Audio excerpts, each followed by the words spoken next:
So, all right. So, there's a quick overview of that period. Let's jump forward and talk about the Romantic period, because it's a lot of fun.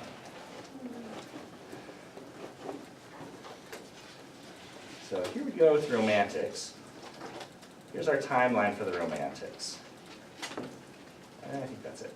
What do I have? Peter Lou down there? Okay. So the Romantic period in literature is usually defined by the French Revolution. You think British literature, French Revolution? That was a big event. And it shook England as well as France. So not in the same way, certainly, but it got a lot of people thinking about the rights of man, about, individual people, and so on. So yeah, the fall of the Bastille is a big event. And in 1789, the same year, you've got William Blake, poor London poet, writing the Songs of Innocence, which were added to 5 years later with the Songs of Experience. All good stuff. Mary Wollstonecraft writes A Vindication of the Rights of Women. This is one of the very first texts where a woman said, women have rights too and ought to be treated much better than they are. Songs of Experience there in 1794. Wordsworth and Coleridge, a couple of famous poets that lived up in the Lake District. We're going to visit the area where they lived. Wrote a collection of poems called Lyrical Ballads that they put out in 1798. And the preface to those poems was actually almost more famous than the poems themselves, because that's where they said what they thought poetry ought to be. And basically they said, we like short poems. We feel like poems don't need to be 300 pages long, and they don't need to have like heroic subjects. We feel like we can write, a 2 or 3 page poem about like the feelings we had as children, our innocent childhood and how cool that was, and then that's what's truly poetic. That's personal. So they wanted to write personal, short lyric poems rather than heroic, long philosophical poems. Huge shift. The abolition of the slave trade in 1807, which didn't abolish slavery in the empire, but it meant that you couldn't bring slaves on British ships anymore. Jane Austen published Pride and Prejudice in 1813. She'd actually written it like 15 years before. Napoleon was defeated at Waterloo in 1815. Coleridge wrote poems like Kubla Khan and Christabel, published them in 1816. John Keats, another famous poet, brought out a bunch of poems in the 18-teens. Percy Shelley. You've got all these famous poets that are kind of the big names of the Romantic period. Byron's another one. And then in 1819, the Peterloo Massacre is an interesting event. It's kind of the beginning of class consciousness. It's where you've got a group of people that consider themselves workers that are coming together kind of across guild lines to just say, we're all sort of the poor oppressed people. And it was called Peterloo as sort of a mockery because it happened at St. Peter's Fields and it was after Waterloo, and the crowd of sort of demonstrators was dispersed by a group of drunken, saber-wielding soldiers. It's like, what's the army done for us lately? Just persecuted us. There's a little bit of Blake to get us started. This is from his poem, London. I wander through each chartered street, near where the chartered Thames does flow, and mark in every face I meet marks of weakness, marks of woe. In every cry of every man, in every infant's cry of fear, in every voice, in every band, the mind-forged manacles I hear.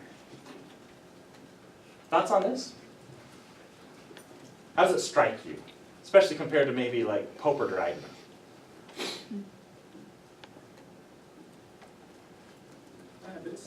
It's sadder. I mean, he's seeing the suffering. He's not just seeing the suffering of these people. That's kind of, they're bound by some mental blocks that the other poem we read was about. There's no mental block in your mind is a myth. You just have to get over that. But he's saying that there's these real kind of forged manacles that are stopping you from opening up. Yeah, it's interesting. He's a socially engaged guy. So he wrote poems about chimney sweepers, as you know. He wrote poems about all kinds of different things. Toward the end of this poem, he mentions like soldiers and prostitutes and people that he feels like are often persecuted or overlooked by society. And it's against the backdrop of a very simple poem, so it's more like a nursery rhyme almost in terms of just like the form and the way that it feels. But in this case, a pretty serious subject. Here's a little Wordsworth for you. I wandered lonely as a cloud that floats on high o'er vales and hills, when all at once I saw a crowd, a host of golden daffodils, beside the lake beneath the trees, fluttering and dancing in the breeze. And I'm skipping to the end of the poem. For oft when on my couch I lie, in vacant or in pensive mood, they flash upon that inward eye which is the bliss of solitude. And then my heart with pleasure fills and dances with the daffodils. That's good stuff. Thoughts on Wordsworth? What does this poem seem to care about? What kind of a person or a poet is writing this stuff? Where? I think it's still talking about human nature like it was before, but it's like you were saying, it's a lot more on the personal level. It's not like humankind as a whole and these big questions. It's how is it for me as a human? Oh, great point, yeah. And he literally had, I think, walked out that morning or sometime pretty recently. We've got his sister's diary where she talks about seeing these daffodils blowing in the breeze. Yeah, he'd had that experience, came home, was sitting in his study and just sort of thinking how beautiful that was and how much he'd been moved by it, personally, individually, and then he tried to recreate that for a reader. So yeah, it was very personal, individual, private even, but then he was hoping to kind of share it with other people and have other people feel something similar. That's very romantic. So yeah, this is a period where we've got the big events that I talked about, French Revolution, the Napoleonic Wars. England is at war during most of the Romantic period. Although, as you've gathered from the history readings, when was England not at war with France, for any long period of time? I already mentioned Mary Wollstonecraft. Here's just a little bit more. She argued that women are the intellectual equals of men, imagine. And by the way, she was despised for claiming that. So people really were aghast. So we can joke about it and say, that's idiotic. But in her day, it was a bold claim to make.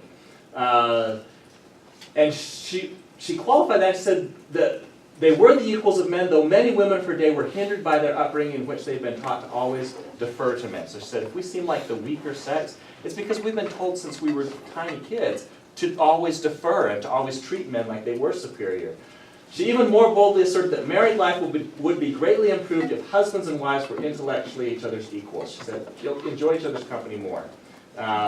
Speaking especially to men, actually, she was saying, you know what? If you had a wife that you could talk to at the dinner table without constantly sort of shaking your head and saying, oh my gosh, what an ignorant person, it might be more enjoyable. Dinner might be more fun if you could have a conversation. And she went so far as to say that married life for subservient women is comparable to prostitution. Said, why does a woman get married? Food, money, What's the guy giving, the woman on the street? Same thing. It's just institutionalized. So that didn't make her very popular. But she was strident, and she was a great essayist. So, you read her stuff and you think, wow, okay, she's got a voice of her own and knows exactly how to argue. And she took on the major, writers of her day, people like Edmund Burke, who was a really prominent politician. She just took him right down. So those are the big events. Already mentioned, Professor Meekham talked about the slave trade, this kind of triangular trade. This was a really big deal during the Romantic period.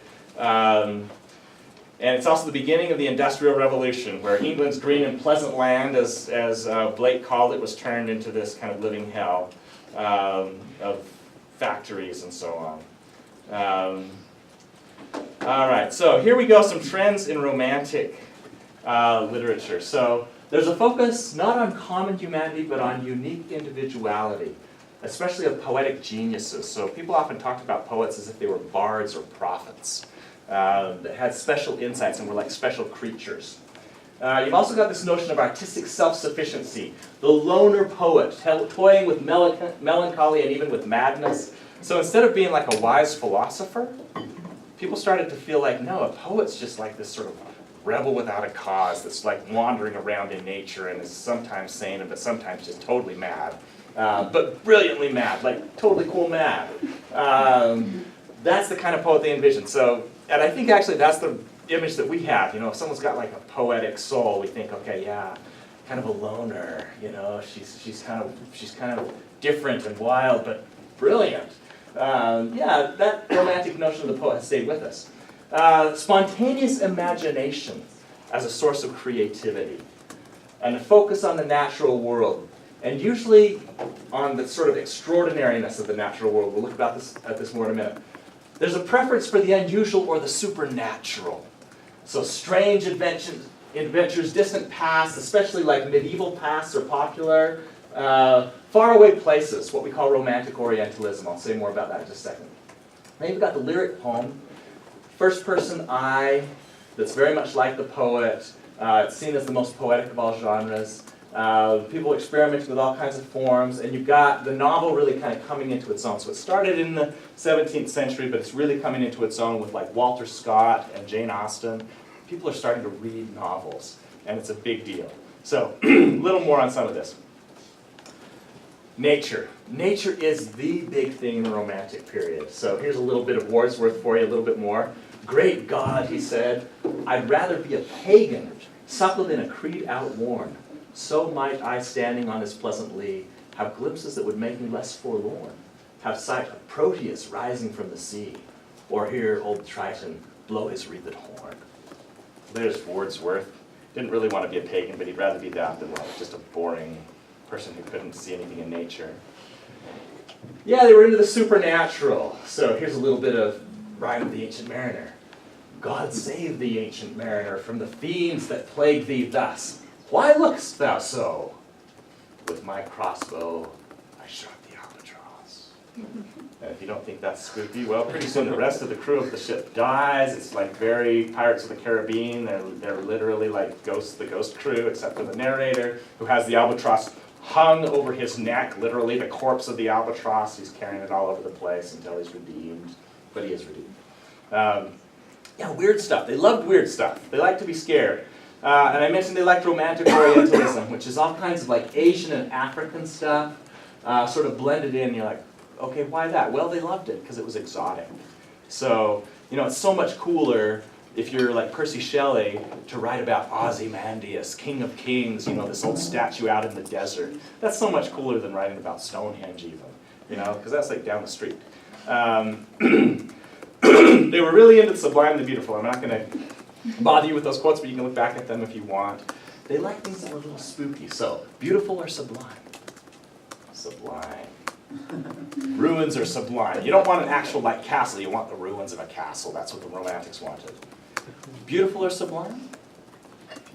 Beautiful, yeah. Ordered, lovely, nice. You can have a picnic in it. So the Romantics were not into the place that you could have a picnic. Would you have a picnic in the other one? No. You might have like wild monkeys jumping out and killing you. Beautiful or sublime? Yeah, and it's sublime also because it's like out there in the distance, but it's violent. They love watching like thunderstorms from a safe distance. Beautiful or sublime? Yeah, beautiful. Again, that's like the neoclassical age that they're trying to distance themselves from. They're like, yeah, that's nice, but it's not my thing. I want something crazy. You know, I want like a madman. A little bit more, I would say, sublime. Okay, so here's our key Romantic poets. We've got Blake and Wordsworth and Coleridge on the top row. We've got Percy Shelley, who looks innocent but was not. And Lord Byron, who also looks innocent but was not. And John Keats, who looks innocent and was. Sweet guy. Okay, and then we've got our key Romantic novelists, Jane Austen and Walter Scott. So we already read the little bit of Blake. Here's what Wordsworth said in the preface to Lyrical Ballads. He said, I've said that poetry is the spontaneous overflow of powerful feelings. It takes its origin from emotion recollected in tranquility. So it's not while you're out there on the walk that really matters. You're feeling something deep and profound while you're seeing those daffodils. But actually, when it comes to writing poetry, it's when you're back at home and you're kind of sitting down and you're thinking about that. Recollection in tranquility, that's what matters. The emotion is contemplated, so you're thinking about what you felt out there on the walk that morning, till by a species of reaction, the tranquility gradually disappears. All of a sudden, you're getting excited about what you felt. And an emotion kindred to that which was before the subject of contemplation is gradually produced, so you're feeling it again. And does itself actually exist in the mind? So there you go, your imagination has recreated the experience, and if you can do that in your mind, you can use words to capture it for you and for others. All right, if you thought that he thought poets were cool, here's Percy Shelley. He thought poets were even cooler. And you get the sense that he feels like it's not even necessarily under the poet's control. Here's some metaphors that he used to describe how poetry works. He said, man's an instrument over which a series of external and internal impressions are driven like the alterations of an ever-changing wind over an aeolian lyre. It's like a wind chime, basically. So it says the poet's mind is like this wind chime. The wind comes by and it creates music. Who made that music? You know, when you hear the sound of a wind chime, is that like just the wind? Is it coming from nowhere? Is that God? Who's doing that? Well, Shelley would say when a poet writes a poem, it's the same kind of thing. And it's not possible to say where that genius or inspiration is coming from.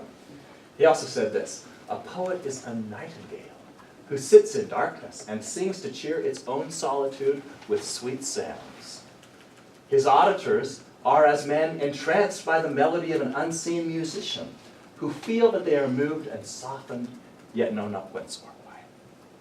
So, very mystical, very magical. And he goes on to say, a man cannot say, I will compose poetry. The greatest poet even cannot say it. For the mind in creation, he says, is as a fading coal.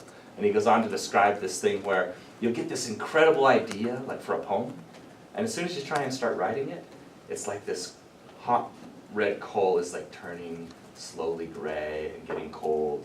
And he said, the poems that we read, they're not what went through the minds of the poet. They're this feeble, shadowy, second, third, fourth hand, way less than best kind of product of this process. So if you could really get into the mind of the poet, then you'd see just how cool they are.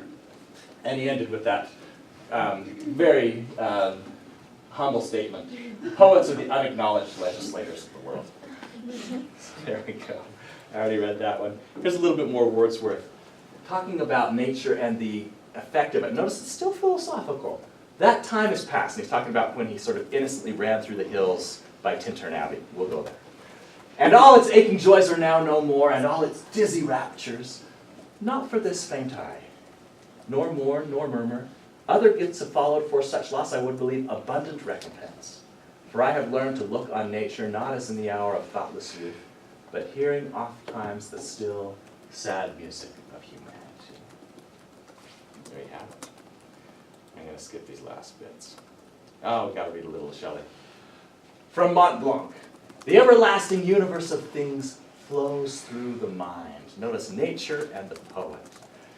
And rolls its rapid waves, now dark, now glittering, now reflecting gloom, now lending splendor, where from secret springs the source of human thought its tribute brings of waters, with a sound but half its own, such as a feeble brook will oft assume, in the wild woods, among the mountains lone, very sublime, where waterfalls around it leap forever, where woods and winds contend in a vast river o'er its rocks. Yeah, good. So it's religious again, and you can get the tension here too, I think, of the stab of worldlings. What is that? Well, something's going wrong in the world, and industrialism now in this age is very pronounced, and people are feeling the stress and the strain of things. And religion is coming back in as a big force. So this is another kind of embattled age, absolutely.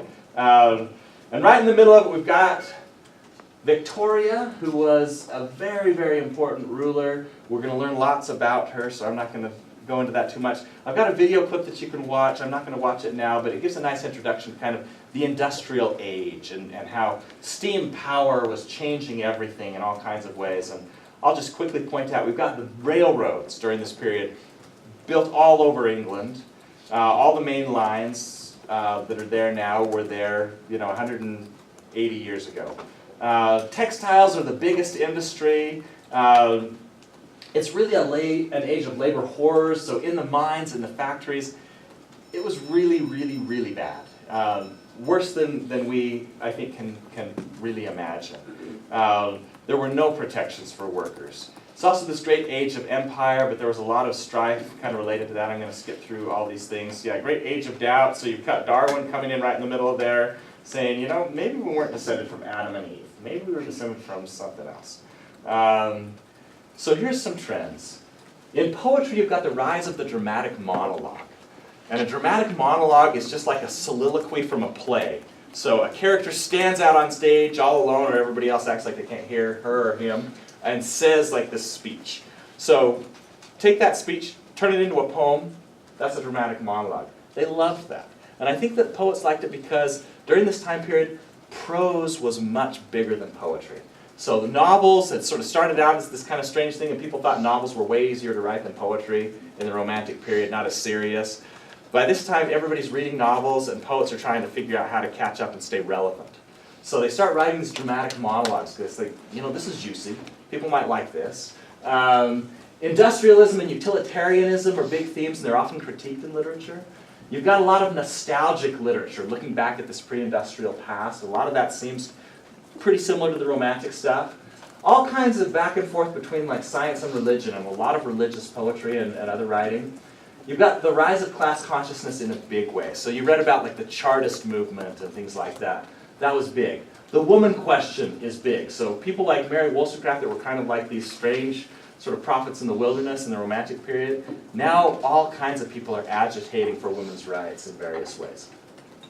You've also got the emergence of the great, big Victorian novel, the triple-decker. So you've got like really, really big novels. Think of like Charles Dickens. You know, if it's not 1,000 pages, you haven't even tried.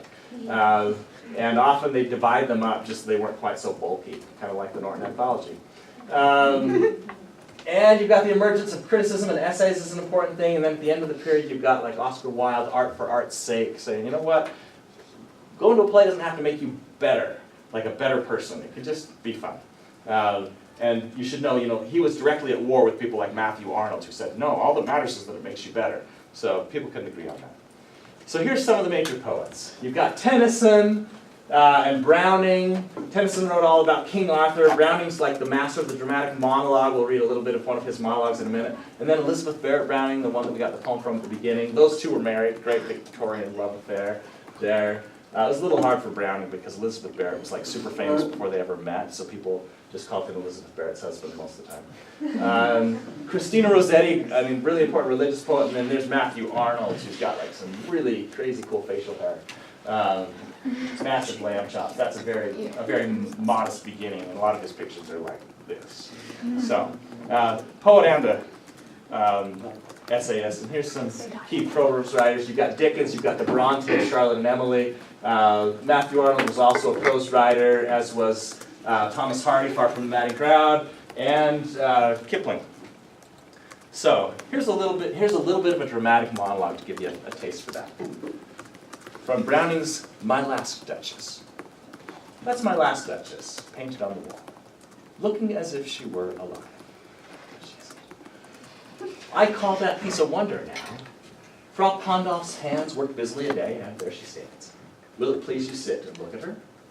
I said Frau Pandolf by design, for ne'er read strangers like you that pictured countenance, the depth and passion of its earnest glance, but to myself they turned, since none puts by the curtain I have drawn for you but I. And seemed as they would ask me if they durst, how such a glance came there.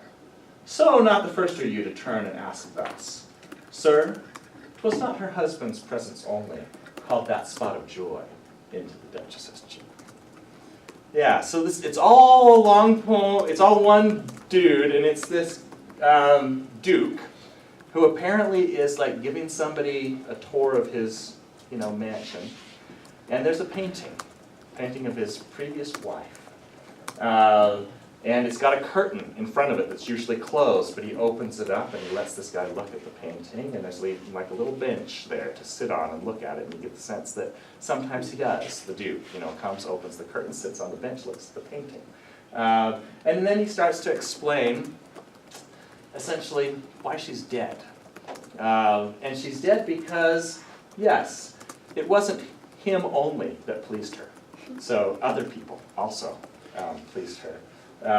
And she wasn't immoral at all. He goes on and talks about how, some guy would like break a little branch of cherries off for her in the orchard, and she'd smile at him. That was not cool. So yes, he tells you later on, he says, this increased, I gave commands, then all smiles ceased together. So basically, he's telling this dude, I poisoned her, not personally, I had it done.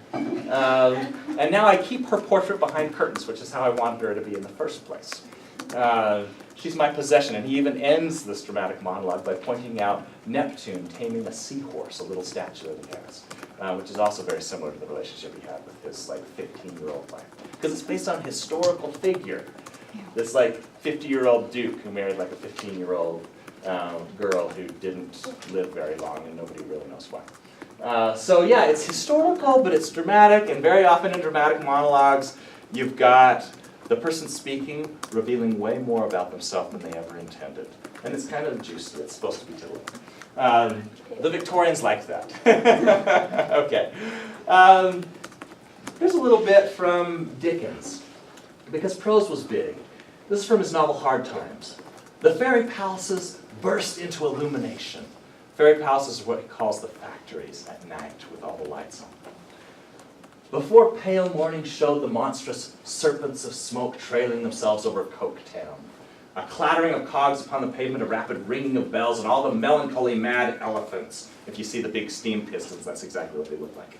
Polished and oiled up for the day's monotony, were at their heavy exercise again. All kinds of irony in there between serpents and elephants and smoke and industrial stuff. So many hundred hands in this mill. So many hundred horse steam power. It's known to the force of a single pound weight what the engine will do. But not all the calculators of the national debt, read about that in the history book, can tell me the capacity for good or evil, for love or hatred, for patriotism or discontent, for the decomposition of virtue into vice or the reverse, at any single moment in the soul of one of these its quiet servants, with the composed faces and the regulated actions. There's no mystery in it. There is an unfathomable mystery in the meanest of them forever. Supposing we were to reverse our arithmetic for material objects and to govern these awful unknown quantities by other means. So, philosophical again, strident. He was an activist saying, come on, we need better rights for these people, all kinds of things going on there. A little bit of Rossetti. Morning and evening maids heard the goblins cry, come buy our orchard fruits, come buy, come buy. Poem all about sin and temptation and redemption, but couched as a fairy tale. Here's a little bit of Dover Beach from Arnold. The sea of faith was once too at the full, and round earth's shore lay like the folds of a bright girdled fur. But now I only hear its melancholy long withdrawing roar, retreating to the breath of the night wind down the vast edges drear and naked shingles of the world. There's a little despair for you. Yeah, the sea of faith is gone. And here's the importance of being earnest. You guys have probably seen this. Looks like I cut it off a little bit. Gwendolyn says, for me you've always been had an irresistible fascination. Even before I met you, I was far from indifferent to you. We live, as I hope you know, Mr. Worthing, in an age of ideals. The fact is constantly mentioned in the more expensive monthly magazines and has reached the provincial pulpits, I'm told. And my ideal has always been to love someone of the name of Ernest. There's something in that name that inspires absolute confidence. The moment Algernon first mentioned to me that he had a friend called Ernest, I knew I was destined to love you. So, there we go. Very tongue-in-cheek, but making fun of the Victorians and all of their mannerisms and their family lineage and all that kind of stuff. All right, we're almost done, guys. 10 more minutes and then we'll take a break. So, rounding things out, we've got the 20th century. So we've gone from philosophizing and heroic couplets to nature and the loner poet, and now we've gone, into industrialism and, kind of like religious poetry and stuff. The 20th century is a whole other animal entirely. And it's divided into a couple of big periods. So we're going to start with a little modernism. Early 20th century. Let us go then, you and I, when the evening is spread out against the sky, like a patient, etherized upon a table. And that's where you know you're not in a romantic poem anymore. So, yes.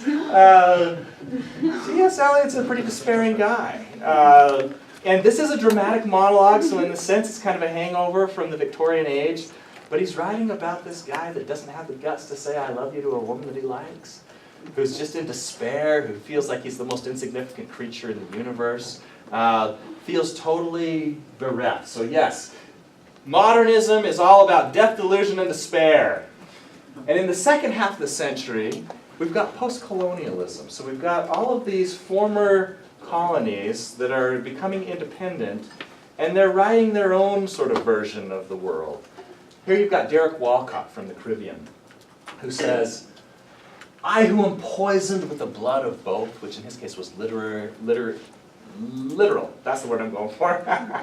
Maybe I should stop if I can't talk anymore.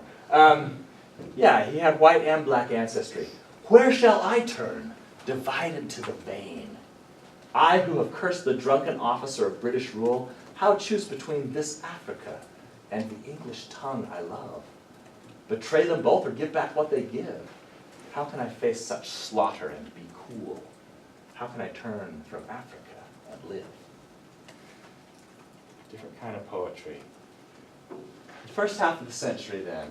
We've got some periods that are named after, Edward, George, and then the modernist period that spans the wars. So it's the world wars that are really shaping the century.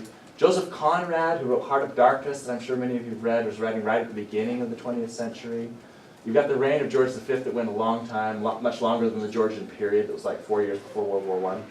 And then World War I itself, of course, is a huge deal. A lot of really important poetry written. Right at the beginning of the war, James Joyce publishes a bunch of short stories in the Dubliners collection. You've got the Easter Rising in Ireland, right in the middle of World War I. Ireland wanting independence, which they'd wanted for a long time. The Love Song of J. Alfred Prufrock that we read a little bit of there came out in 1917, and a lot of people felt like that's the moment. When we're not writing this philosophical stuff anymore, we're writing just sort of despairing stuff. Treaties, so yeah. Virginia Woolf's writing in the mid-20s. We're going to read her novel, Mrs. Dalloway, and I've got a short quote from at the end of this one. Stock market crash in 29, and then World War II. That's the first half of the century. Let me just talk about it for a minute. I'm going to skip through this for want of time. So we've got the war. It's defined by modern skepticism. So you've got a few forces at work. The first one is philosophical atheism. So Nietzsche said God is dead, and he said that for a lot of reasons that we can talk more about later, but a lot of people were just profoundly kind of adrift spiritually. You've also got Sigmund Freud saying, you know what, the things that are going on deep in the recesses of your mind, you probably don't even want to know about. You're repressing all kinds of things, and they're not nice things, they're like bestial things. And then you've got Einstein saying, you know what, all that straightforward Newtonian physics stuff, no, the universe doesn't work that way. It's way less predictable than that. So I'm just going to mention these briefly. So the modernists, the writers that we study were really unique in their own time. They were not in the mainstream. They've got this strong sense of disconnection from the past. That's why we call them the moderns. They felt like, I'm very different. I'm not like my parents. I've got a whole different way of seeing things, very anti-Victorian. So all the Victorian things like the family and all that kind of stuff, the moderns were very against that. They felt that society had changed dramatically, that technology had changed things, that class relations needed to be thrown out, that gender stuff was finally getting sorted out. There's this sense of disillusionment that comes with World War I. And obviously we'll talk a lot more about that, but it was a war that people were really excited about, and then they weren't. And then a sense of alienation, because a lot of the writers are immigrants or exiles. And if you want to look on this slideshow, I've got kind of quotes about each one of those things.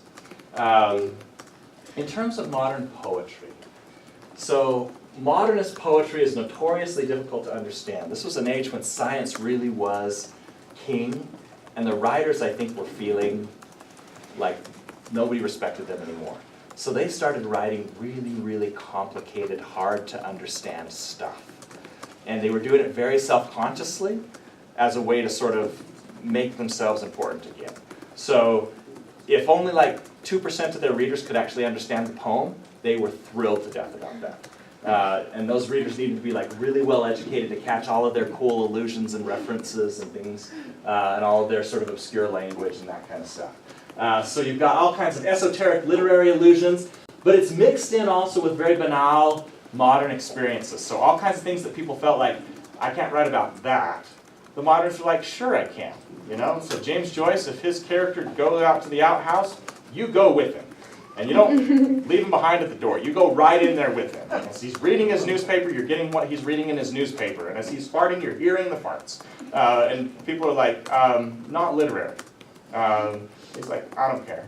And mixed into that are all these crazy allusions to like Greek and Roman mythology that if you're not super well educated, you're missing them all.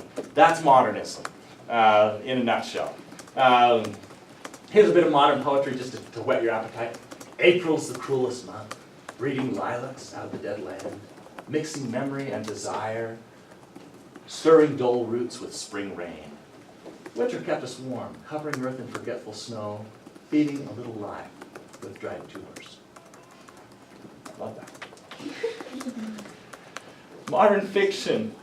The novels are also difficult to engage. So they're known for beginning in medias res, in other words, just right in the middle of things. You don't get background or anything, you just sort of start in and all of a sudden there you are, sort of seeing the characters.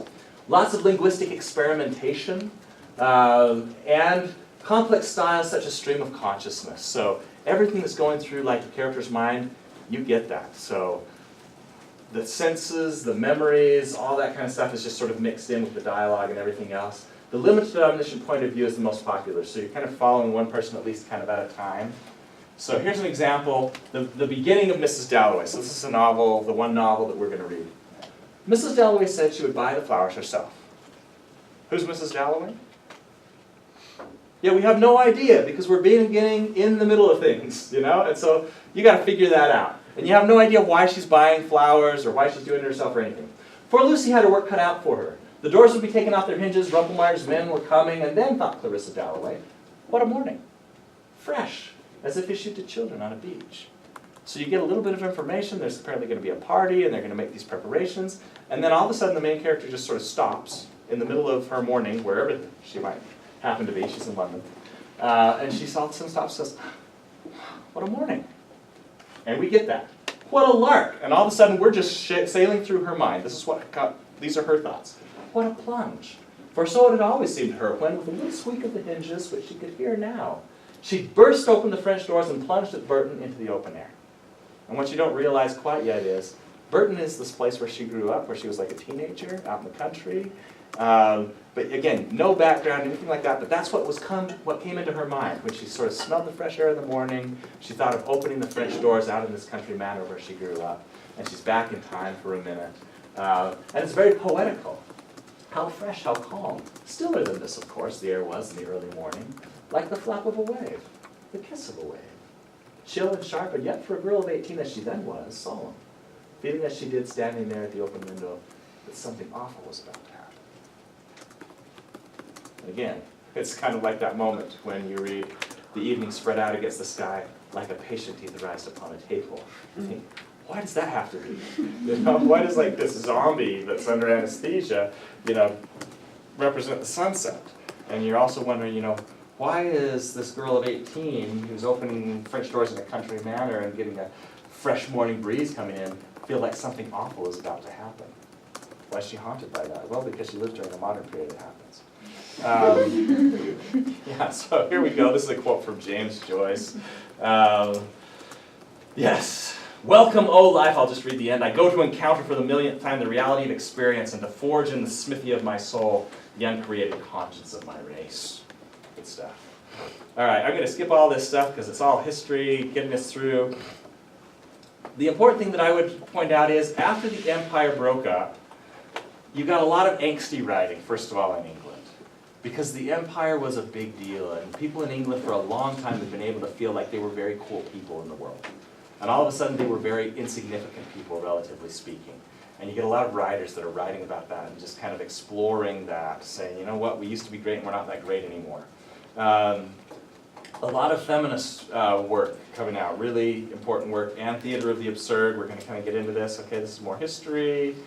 So the second half that I'll just kind of point to and we can talk more about later is all kind of international post-colonial. So you've got a lot of important sort of poets at home writing some really good stuff.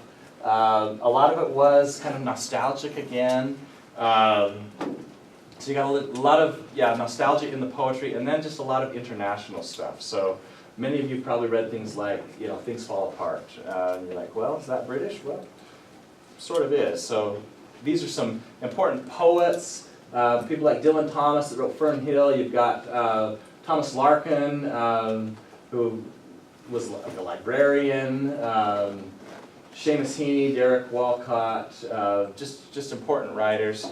I'm going to wrap this up now. Here's some important novelists. You're familiar, I think, with at least a number of these folks. So here are the quotes, and I'm just going to wrap up now because I wanted to end by 10 after. But yeah, Fern Hill, and it feels very romantic again. Now I was young and easy under the apple boughs, about the lilting house, and happy as the grass was green. That's a Welsh poet. Early on, here's some lines from Church Going by Larkin. I wonder who will be the last, the very last, to seek this place for what it was. Talks about how he likes to stop at churches, but he doesn't really feel anything. So, yes, will he be my representative, he ends, bored, uninformed, knowing the ghostly silt dispersed, yet tending to this cross of ground. So kind of wondering, why am I drawn to this place? I don't believe in it. I already read Far Cry from Africa. Here's just a little bit of Rushdie's novel, Midnight's Children. I was born in the city of Bombay, once upon a time. No, that won't do. There's no getting away from the date. I was born in Dr. Narlikar's nursing home on August 15th, 1947, and the time matters too. Well then at night. No, it's important to be more, on the stroke of midnight, as a matter of fact. Clock hands joined palms in respectful greeting as I came. Oh, spell it out, spell it out. At the precise instant of India's arrival at independence, I tumbled forth into the world. So, there's the story. And you can see, okay, this isn't the kind of story that someone could have told 100 years before, because 100 years before, people in those parts of the world weren't writing.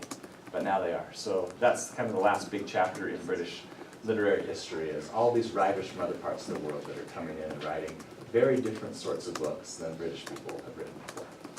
Okay, it's like 6:12. Thank you for bearing with me. I hope that was somewhat informative. Let's go ahead and take a break until 6:20, and then we'll come back and do the two presentations. Hopefully those take each about 10 minutes, and then we'll be done. Check me see. It should be right there.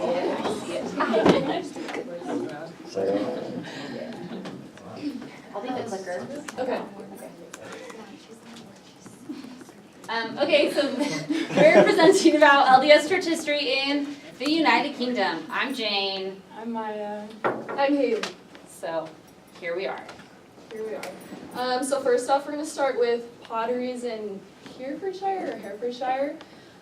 So initially, Wilford Woodruff started off in Staffordshire potteries, if I have this right. So they arrived in early 1840. There were approximately 1,500 members of the church in England. And he was assigned to the potteries to further the work of the church.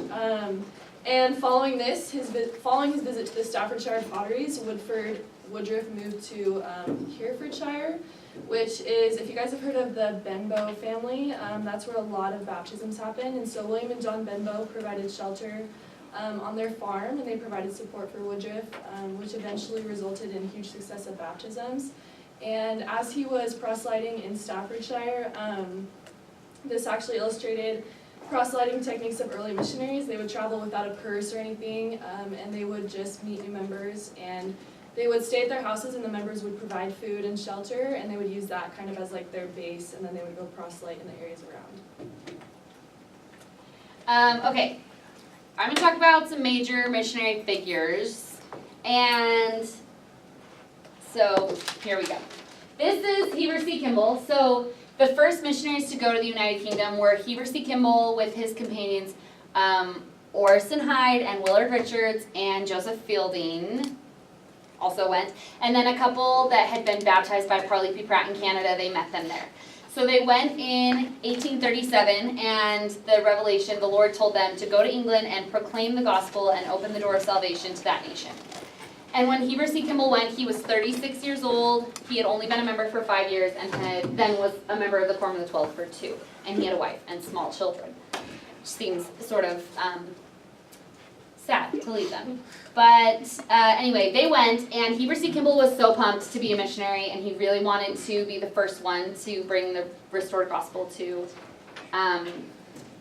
somewhere other than America. So even before the ship had docked, he jumped out of the boat and then just like swam because he wanted to be the first one. So it was like this big race for him.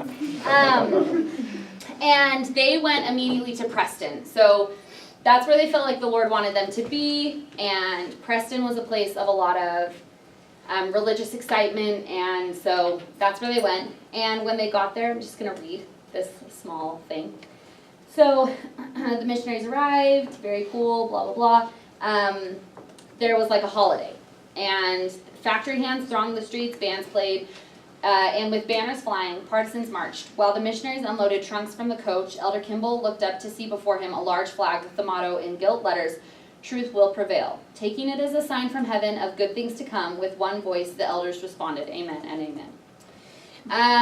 So these are kind of cute pictures. This is Orson Hyde, and he just looks like a little sweetie. And then when I was laughing at these pictures, I was like, what would they think if they saw me laughing at the way that they look? But they seem like nice guys. Then this is John Taylor, and John Taylor's cool thing is he taught the Cannon family, so George Q, like the Cannon Center.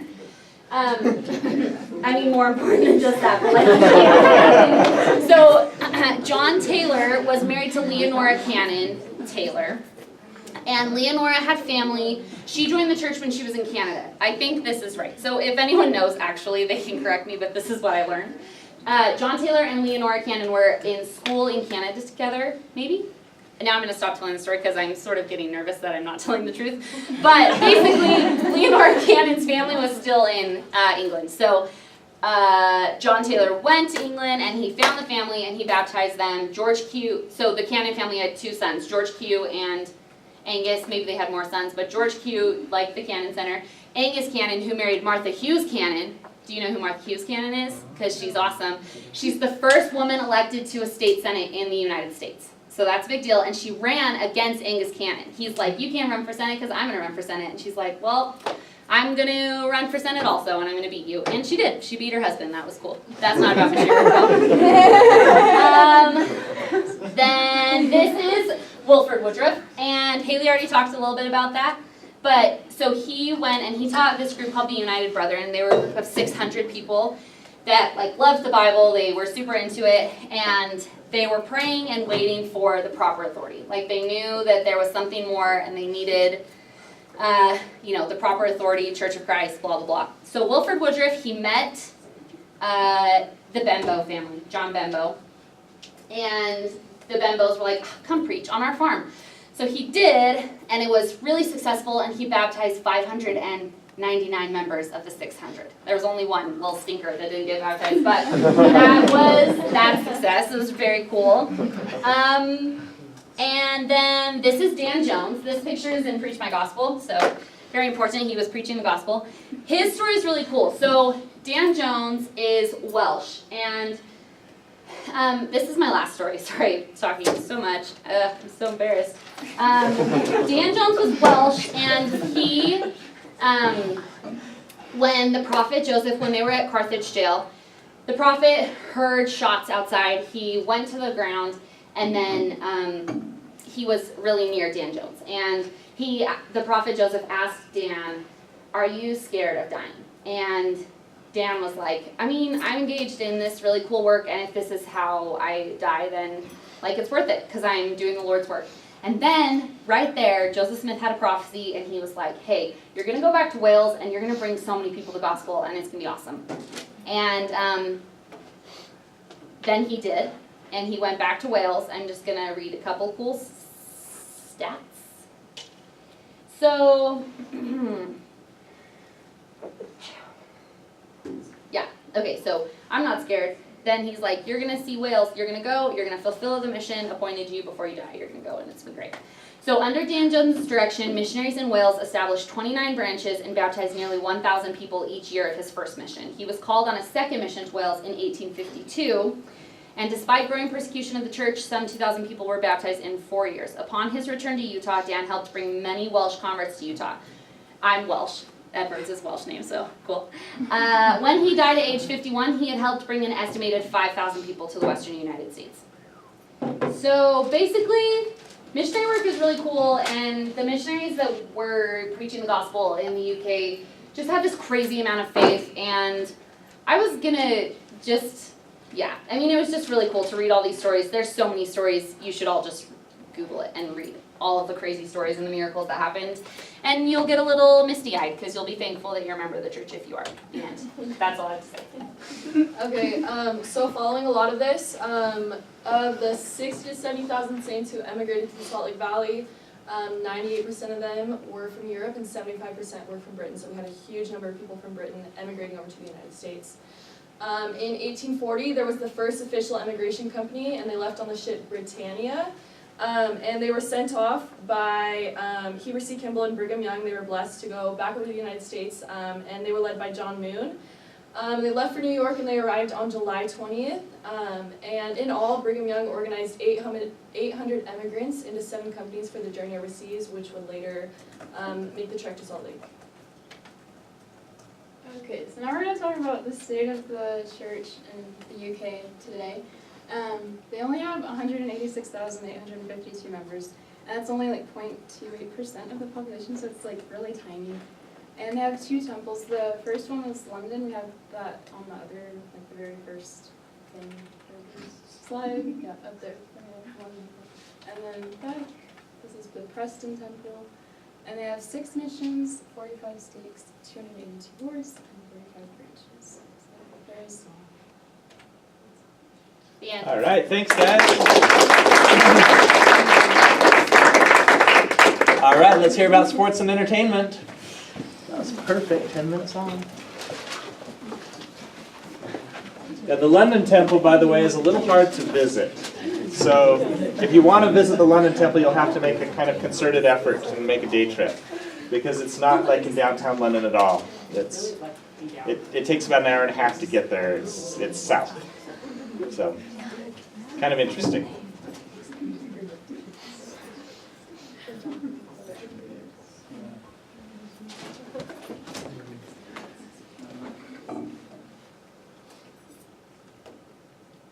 Can you show me how to? Oh, you have to hit Tech PC. Come right in the middle of that. Awesome. Good job, Rick. We have sports, music, and entertainment in the United Kingdom. And I'm Emma. I'm Tanner. I'm Sydney. And I'm Lexi. Some of the popular sports in the United Kingdom are field hockey, cricket, rounders, football, aka soccer, horse racing, golf, rugby, and motorsports. And we're going to talk about a few of the ones that aren't common here. Yes, I thought I would just point out some of the famous UK athletes you may have heard of or seen before in the news and such. Probably one of the most famous UK athletes in the world is David Beckham. Just about everyone knows who David Beckham is, probably one of the best soccer players to ever play the game. Sir Andy Murray, currently one of the best tennis players in the world. And Rory McIlroy, he's a great golfer, championship level golfer. And Sir Mohammed Farah, who's won numerous gold medals and Olympic medals in distance running. I guess if you're really good at sports, you get to be a knight. So I wanted to talk a little bit about cricket first, because most of us have probably never seen cricket or know the rules of cricket. I thought I would show a few highlights real quick, just because it's nice to see what it kind of looks like in action. Australia winning the toss, electing to bowl first. It looked a bell through the pitch. Where's that one?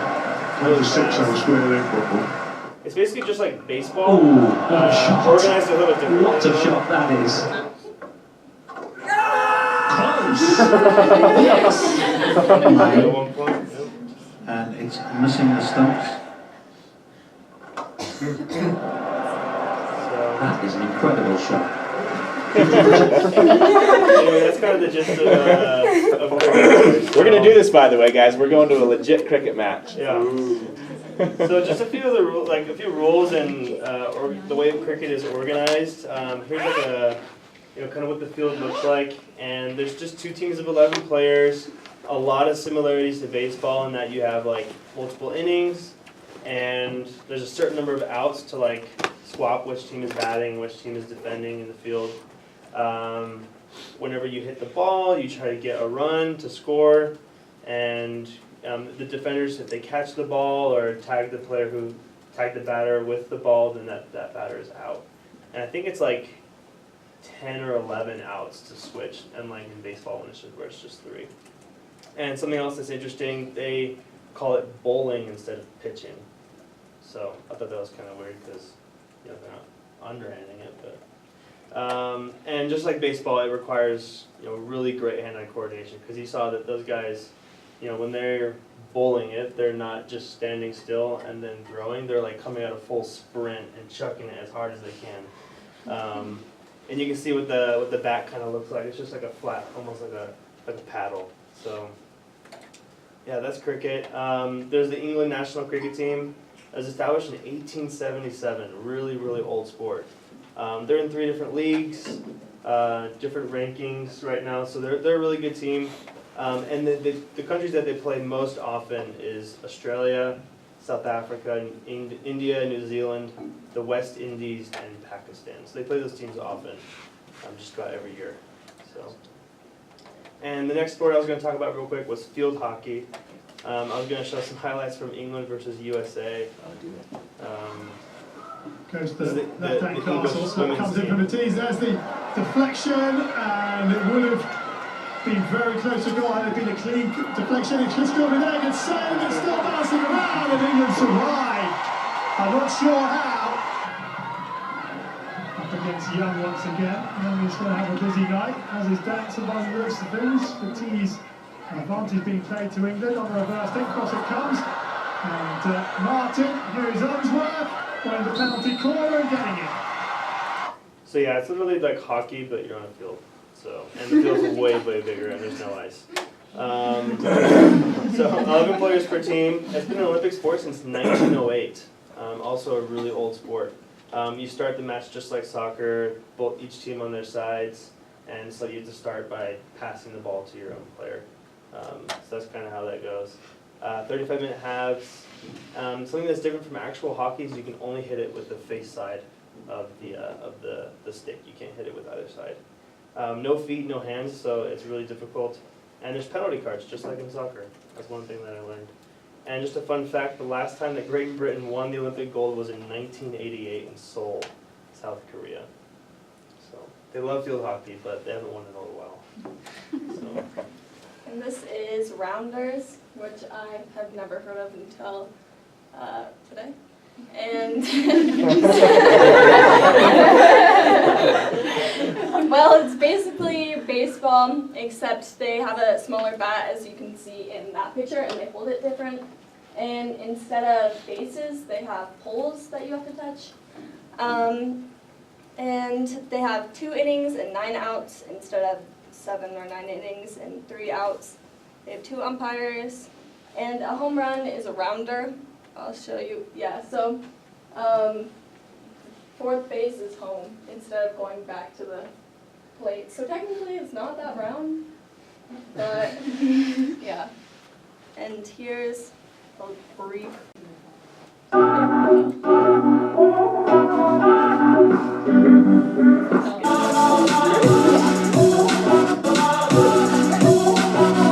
We play for a challenge. We play all year round.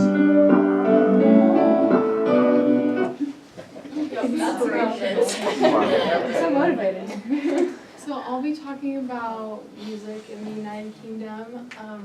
So popular music in the UK today, they really like American music, and so some of the genres that they like is rock, pop, R&B, punk, and garage, which I've never heard of that before doing this. But they really like Ariana Grande, especially like some of her recent songs have been some of the top singles in the UK. Billie Eilish, that's how you say her name, and the Jonas Brothers. And then the UK is famous for their pop music, so we know like the Beatles, Pink Floyd, Led Zeppelin, Elton John, lots of other people. And so this slide just shows a bunch of like famous artists. So we have like Adele, the Beatles, One Direction, we've got Coldplay, Sam Smith, and Elton John. And so one thing that I learned was that there's this thing called the British Invasion. So pretty much it was a musical movement in the mid-1960s. So it's pretty much a bunch of like British rock and roll groups that were like becoming really popular in the United States. So this was kind of like foundational to like British music becoming really popular, and so pretty much Britain was described as the center of the rock universe. And so the Beatles were like very influential for the British invasion, and so they're formed in Liverpool in 1960, and again they're regarded as the most influential band in history, and they are also considered the best-selling band in history, so it's estimated that they sold over 800 million records worldwide, which is crazy. And then another band that was at the forefront of the British invasion was the Rolling Stones, and they were formed in London in 1962, and their music was rooted mostly in the blues and like early rock and roll, and they sold over 240 million albums worldwide. Okay, so I'm talking about entertainment in the UK. We already talked about sports and music. They really like to go to bars and watch sports or go to the game. They like going to concerts and music festivals, stuff like that. They love going to nightclubs. I don't, but they do. They like all the attractions that are in the UK. Like, I'll have some on the next slide, but like the big things that we know, London Eye and Big Ben, stuff like that. They like to go there. Beer is really big, and they love eating out. So here's some of the food that they like. That's a Sunday roast up the top. This is fish and chips, which is really just like fish and French fries, but they're always fighting with the French, so I guess they call it chips because they don't want to give credit for the best food ever invented. And this is called toad in a hole, which sounds disgusting, but it's just like sausages cooked in Yorkshire pudding batter or something, and then they put onions with it and gravy. I don't know, might be good. This is called full breakfast.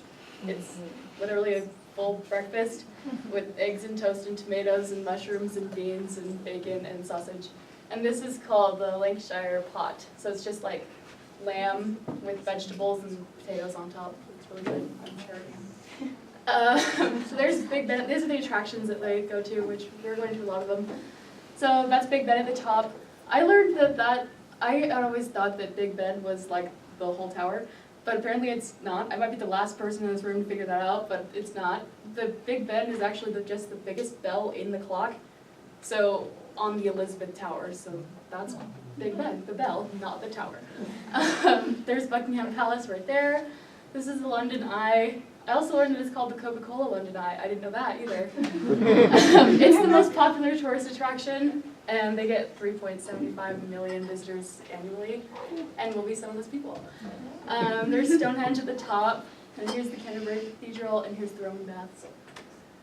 So theater is really big there too. I could talk to you about theater all day long, but I will spare you and only give you 2 slides. So the West End is basically like Broadway, but there. It's like the whole district. It's not just one theater, but it's like 40 different theaters where they have musicals and plays and sometimes like magic shows. It started in 1806, and I already said that. The longest running musical they have there right now is Les Mis, and it opened in 1985. Sadly, it closes while we're there, but we can still go see it. It closes on July 13th. The longest running play that they've had there is called Mousetrap. It's a murder mystery by Agatha Christie. BYU just did a production of it last semester, and it's really good. But it's been open for 67 years, so that's 8 shows a week for 67 years. And that doesn't have a closing date yet, so that's just going to keep going until they say, we're not getting enough tickets sold, so we're going to close it. But that hasn't happened yet. And they also have Shakespeare's Globe Theater, which is just, it's the reconstruction of Shakespeare's theater, that was the Globe Theater that was there when Shakespeare was alive. So that's not there anymore, but they rebuilt it, so that's it. And these are just a bunch of the shows that are going to be there, they're going to be at the West End while we're there. So there's like Hamilton, Mamma Mia, Lion King, Wicked. That's Phantom of the Opera, Waitress, which is awesome. Harry Potter and the Cursed Child, which I want to see so bad. Matilda, Aladdin, that is Les Mis, School of Rock, and that's Mousetrap at the top. Thank you. All right, thanks guys. Woo. Thank you guys. Those were great presentations. Thanks for being here. Thanks for